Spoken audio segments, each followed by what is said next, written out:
And again, it would be anchored on the bottom. Prong torpedo. And they'd have a prong up here like this. And the friendly vessels coming downstream could hit the prong and just glance over. And the enemy vessels coming upstream would catch it and flip it over and trigger the detonation. So it had like a selective detonation.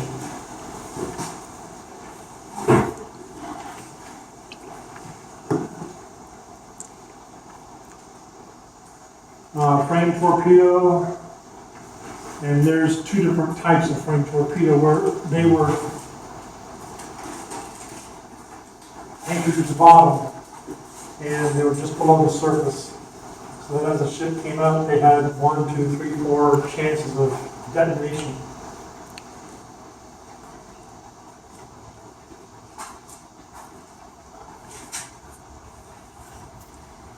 That's the Cairo I just mentioned. It went down in 12 minutes. Spar torpedo, very similar to the one on the end of the Hyundai there.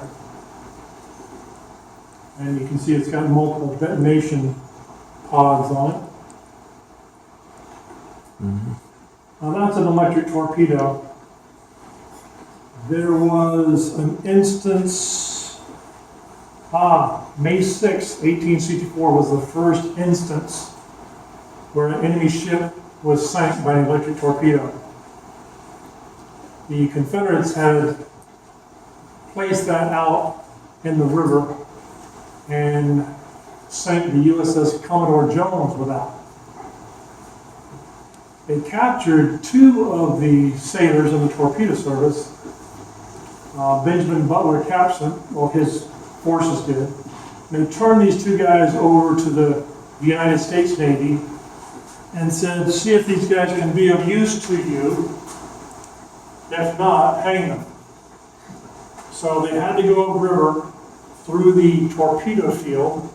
So they took one of them and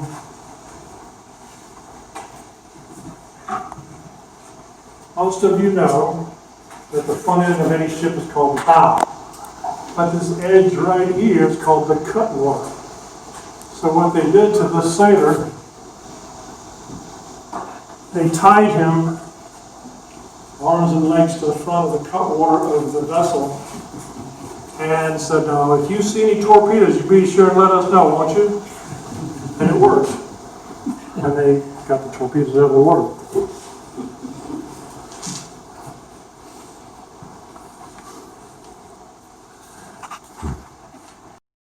Of the stream or the river or the harbor, and the driftwood is tied to a detonator on the torpedo, which is anchored at the bottom.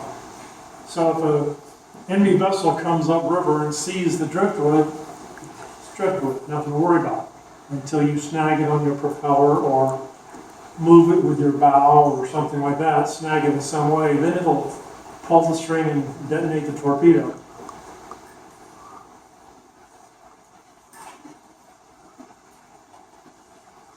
That's what I was referring to earlier as a David. They never submerged like a submarine. They kind of went along what they call a wash. There's the water line right there. So from there down is underwater, but this is all open cockpit. And it had a steam engine, so they can't go underwater anyway.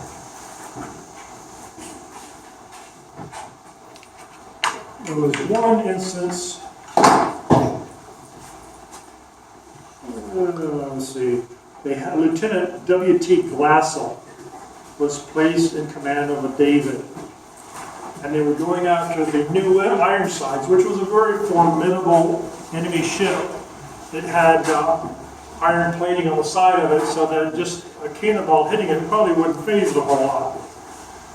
But it's 4 men on board, Corps, engineer, captain, and a fireman. And they made for the David, made for the new Ironsides, and they were discovered and they fired upon it, and I think a cannonball splashed some water up, went down the pipe, and extinguished their fire, so their engine stopped working. The captain gave the command, everybody for yourself, abandon ship. Everybody jumped overboard, tried sitting away except one guy, he didn't know how to swim. So he managed to splash his way over and he grabbed a hold of the rudder of the USS Housatonic, excuse me, New Ironsides. The enemy ship he's hanging on to so he doesn't drown. And they captured the guy on the rudder, they captured the fireman, and they brought him up on board and they were captured. The other two, the captain and I believe it was the engineer, they were swimming away and they looked back and they saw that the David was just floating there. So they swam back to the David, climbed on board, re-stoked the fires, got the engine running, and took it back in. And they were heroes for that.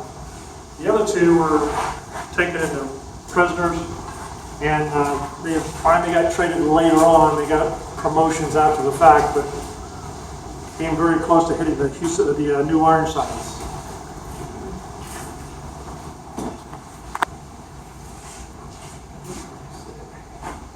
This is an interesting piece here.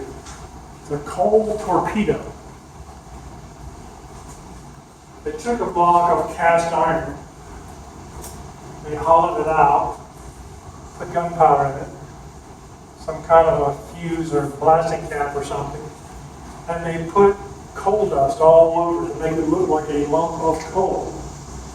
And in the days of the siege of Petersburg, when the federal forces had and Grant had their headquarters at City Point, they had all the ships there docked, they had all the supplies there, they're bringing in supplies, and some Confederates would take this down there and walk by the coal supply, toss it in there, keep walking. And the thought being that eventually some coal heaver is going to throw that into the furnace and it's going to go off and that'll be the end of the ship. Pretty ingenious.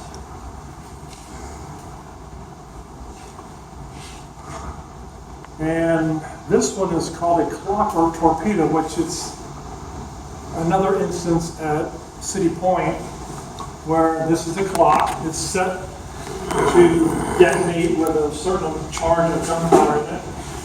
And they took it down to the docks, City Point, and they were stopped by a guard. Who are you? What are you doing here? Oh, we're just workers working for the Union forces. We've been told to take this clock and put it in the cabin of General Grant. Give me that, I'll take it. Okay. They gave it to him. It went off, but General Grant was not on board.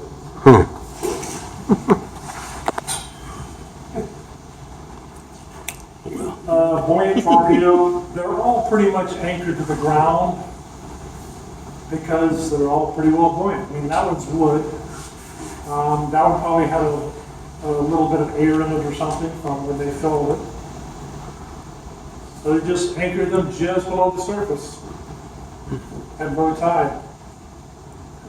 This is a list of vessels that were sank by torpedoes alone.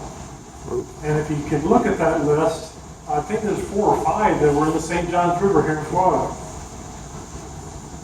And if you go down the list there, it's interesting that there was about a 3-week period in Mobile Bay where 10 vessels were sank.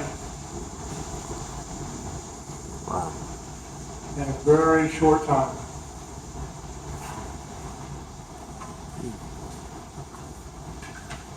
And let's see, the Maple Leaf, St. Johns River, down on Jacksonville. Destroyed by a K torpedo, I believe it was.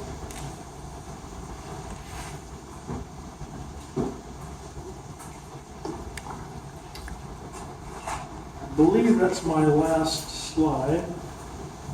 Yes. I'll try to entertain any questions if you have them.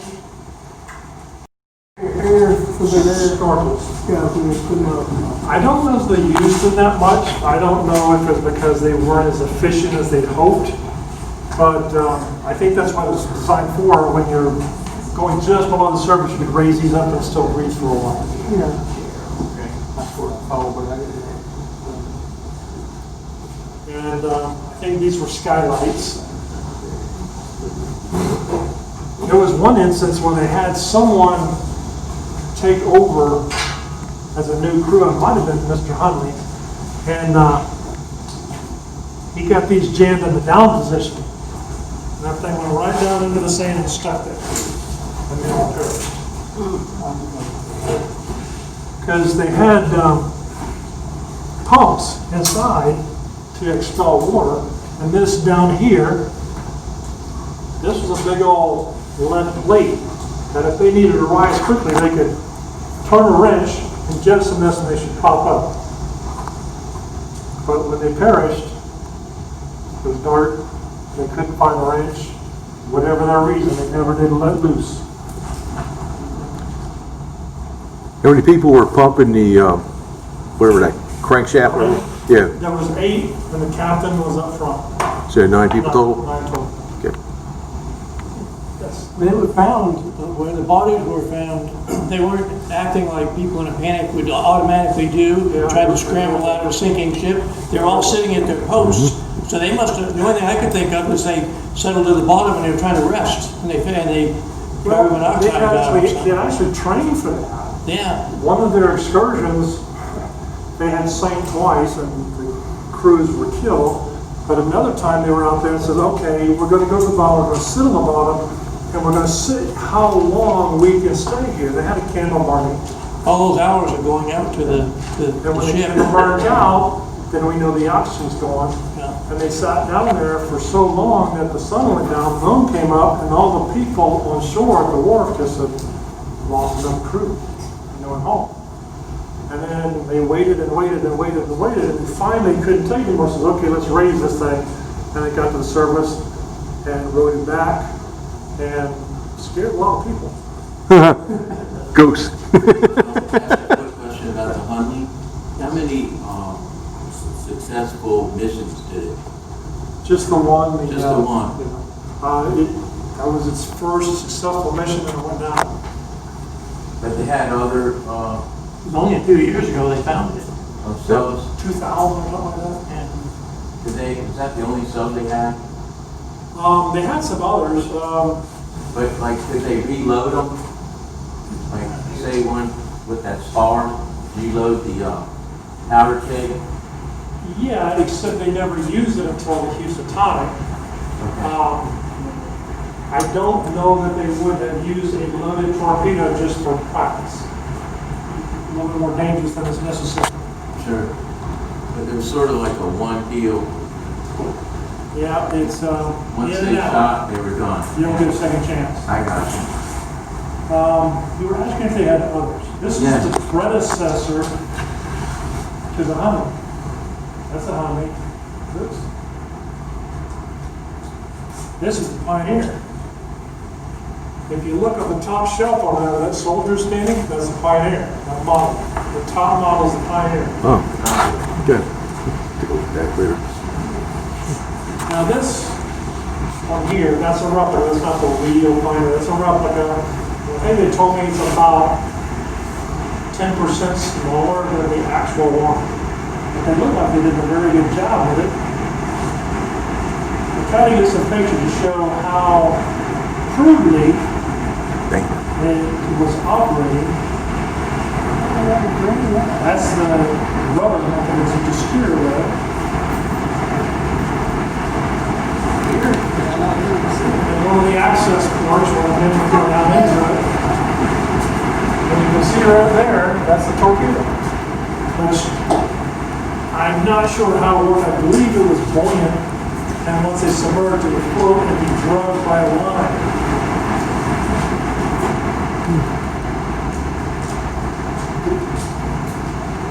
There it is, there's the torpedo. So go back to the first slide. All the crew had to be pretty skinny, didn't they? imagine? There's not a lot of room in there. It doesn't look that big. I mean, these look kind of big comparatively, but if you look at, let me see if I can find a picture of the museum on the Hunley. Maybe get a better picture of the hole as you're looking down into it.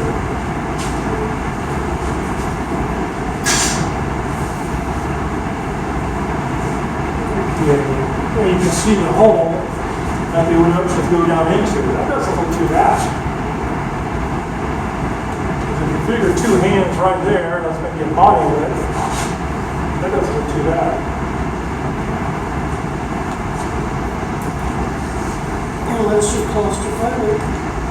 Well, yeah, 8, 9 guys in this little tube I ain't getting in it. for hours and hours. I don't even like elevators, no. I don't see myself in it either. But when they raised it in 2000, it was, they marveled at the engineering that went into this. These bolts, rivets, were flush. They did a very good job of machining this for pretty much an agrarian society. In a $20 gold piece that had been dented from his days in the infantry in Battle of Shiloh. He took a bullet and it hit this gold coin that was given to him as a lucky piece by his fiancée. And he took it out and he had it inscribed, saved it, the Battle of Shiloh by a lucky piece given to me by my fiancée. And it was a nice story. It was a very romantic story. When they raised the Hunley, they went through, this thing was full of silt in the bottom from 150 years worth of motion, and they found the gold coin. And it had the inscription on it, just like the story said. They found some other stuff. They found a candle. They said if you let it dry out, you could probably light it again. They found, I think, some medicine that said it's got the medicine in it. I don't recommend taking it. But the stuff, they're still finding new things, especially with engineering on this. They're still working on it.